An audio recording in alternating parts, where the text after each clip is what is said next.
Hey guys, it's Bree and welcome back to another video.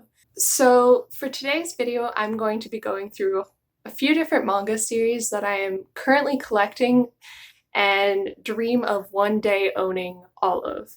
Now, these series aren't necessarily all out of print, but they can be very difficult to find, at least for me living in Canada. Anyways, let's jump into this. The first series that I'm going to talk about is You're in My Secret by Morinaga. This series is a body swap romantic comedy where these two main characters, a guy and a girl, swap bodies and then comedy ensues. It's just a really fun series that for some reason is just super elusive. I did notice that like the first volume of this series, I don't think it's a different publisher, but it had a completely inconsistent publishing or like style to this volume, which is volume 5. I couldn't find my volume 1 and I'm really sad about that. It's just this fun romantic comedy. There isn't really much that I can say about it because I haven't read all of it. I just want to continue collecting it because the story really intrigues me and it's really fun. The next series that I want to continue collecting and that I always have my eyes open for when I go into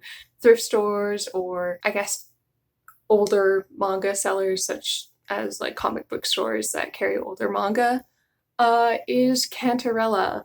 Now, I own volumes 1 through 9 of this series. I literally just need volume 10. Unfortunately, volume 10 is one of the hardest volumes to find, I guess. I can't find a listing for less than $50 for the volume, so I'm trying to push my luck and trying to see if I can find it in a local shop where they will probably price it around $3 to $5. That's what I've generally found these volumes for. Just like a pro tip is usually local comic book stores, when they get in used manga or really old manga, they just like give everything a standard price and don't bother to look into it so far. I find that like the out of print manga market is just so ridiculous anyways. You can find volumes for like $500 even though they were only in print like 3 years ago or something. They're just hard to find and no one is selling them, I guess. Good examples of volumes that I think are ridiculously priced right now is K-On! Volume 3, which I actually own. I can't believe that it's like listed on Canadian Amazon for like $1,000. Do not buy it for that price. I'm sure that someone will list it someday if you're really hunting for it. Same with the Heart of Thomas. That one is one giant hardcover book and it is listed currently for like $580 on Canadian Amazon. I haven't bothered to look out for it on eBay, but yeah, it's just crazy. It's unregulated. Don't buy volumes for that much. Anyways, more about Cantarella. It is by You Higuri. I actually own all of Psy Maiden, which is also by Yu Higuri, and I really enjoyed that series. And what I own of Cantarella, I've also really loved. I love that it's this story that takes place in Renaissance Italy, which it's just a fun theme. This is one of those series that is like implied BL, I guess, because Yu Higuri likes to play around with a lot of those different themes, and I really appreciate her for it. The art is just gorgeous. The story is fun. I haven't read it in a long time. I plan on rereading it. It's one of those things that a lot of these series I haven't read in a long time, either because I just don't own the entire series and I plan to do like a proper read through once I do, or I don't own like volume 1 or something, or an essential volume to continue reading. And even if I looked for like scans online, usually these series are removed from online because when they got published, they took down all of the scans and then no group bothered to put them back up. They're like, nah, good luck. Go find it. Now, the next series I have to talk about is Juyu Osei by Natsumi Itsuki. This series I've watched the anime for and I decided that I wanted to collect the manga for it. The anime, it's funny because I liked it, but I didn't like it. There was a lot of things wrong with the anime, which made it fun to watch, but also made it kind of like crazy to watch because the series starts out as this weird like battle royale survival show and then ends up a space opera, which is crazy. It's about a character who has to fight a whole bunch of people to become the Beast King, and if you become the Beast King, then you get sent up to space. That's the fast summary. I own volumes 2 and 3, and I look desperately for volume 1. Right now, volume 1 is listed for like $50 online, and considering that I got volumes 2 and 3 for $5, I'm just not willing to pay that. So I'm gonna wait till the price drops, or if I strike it lucky, until I can find it at a local shop. On to the next series, I have Natsume's Book of Friends by Yuki Midorikawa. This series holds a very special place in my heart. It is one of the first manga series that I really fell in love with. I have volume 3 with me right now because I do not own volumes 1 or 2, because I used to do this awful thing in junior high where I would only buy the volumes that I could not get easily from the library. So I really just have a random smattering of these books. So I have volumes 3, 10, 12, 13, 14, 15. That's it. After volume 15, I guess I dropped off collecting it for a while. Manga gets really expensive, so I probably just couldn't have afforded to continue buying all of the volumes all the time. But now that I'm older and have some money, I am very interested in actually going back and collecting all of the volumes. I really love this series. If you don't know anything about it, it's about a boy who has the ability to see yokai, and he was left behind a book with a whole bunch of different yokai names by his grandmother, and throughout the series he basically gives back their names, and it's really good. I would say that this series is definitely a series that anyone could enjoy. It is a shoujo, I believe, but literally any demographic could read this and enjoy this. It's so good. On to the next series that I want to talk about. It is Pandora Hearts by Jun Mochizuki. Now, this series, I don't think it's out of print, but for some reason, I just can't find copies of the volumes that I'm missing. I own volumes 1 through 18, and I need volumes 19 through 24. And those volumes are just, I don't know, I guess out of print. I look for information to confirm that it's out of print, but from what I can tell, it's not. And then when I actually look at different bookstores, they just don't have it, or it's like out of stock. Even if I check Right Stuff, it's like expecting more volumes, but I haven't actually seen them receive more volumes. So what's happening, Yen Press? I want to own the rest of the series, and now it's really hard to.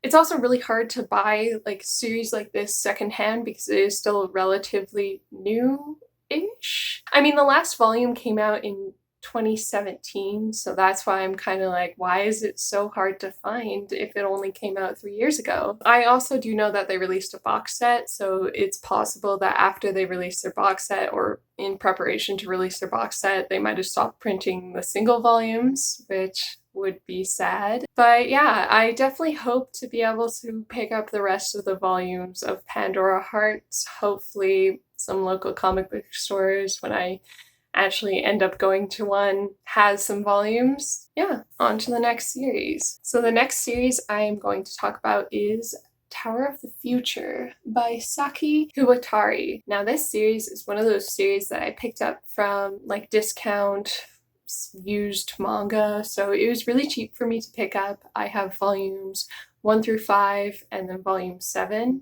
but I know that there are around 11 to 12 volumes published in English, and honestly, from what I've read so far, I was just interested in the series. I love the art style. I really love older, I don't think that this one is necessarily shoujo, but I love older manga art styles, especially like the soft eyes and all of that.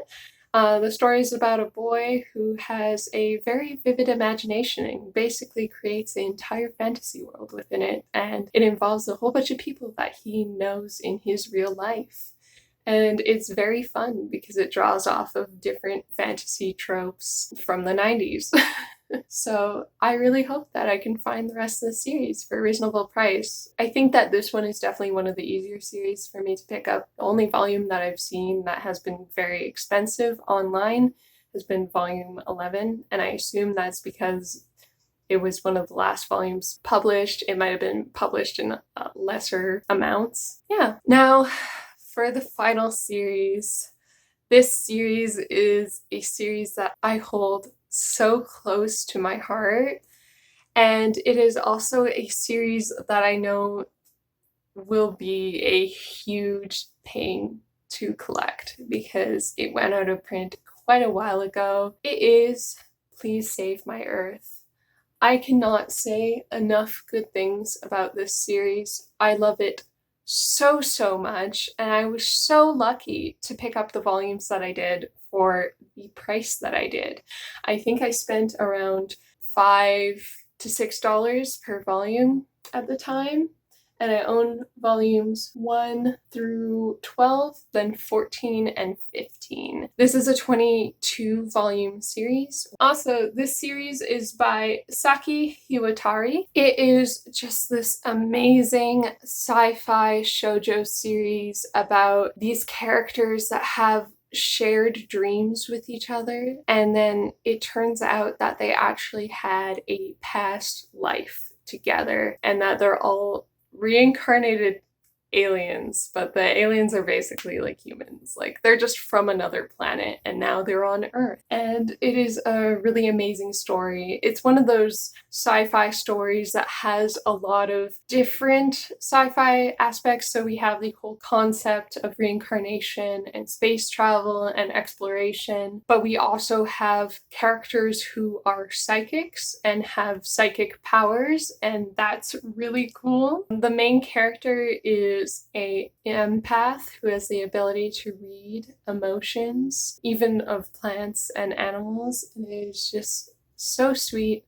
I love this series. I hope really hard that I can collect it one day. Although, unfortunately, it's been out of print for a long time. It is a Viz Media series, so it is available online to purchase just for like the Kindle app and stuff. But I would love to own physical copies.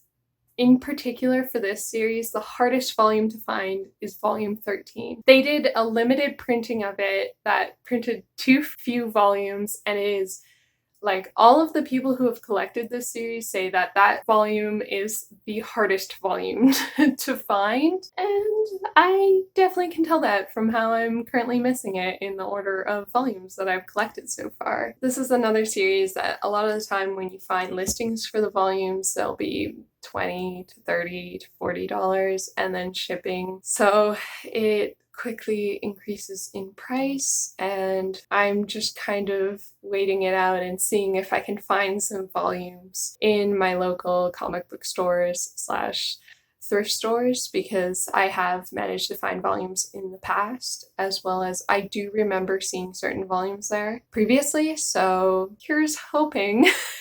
Those are all of the series that I hope one day that I can own in my collection. Some are going to be a lot easier to find than others, but for the most part, I need such random volumes that it's going to be a hard haul for basically all of them. Anyways, I hope that you found this video kind of interesting, and I hope that you have a great day. Bye!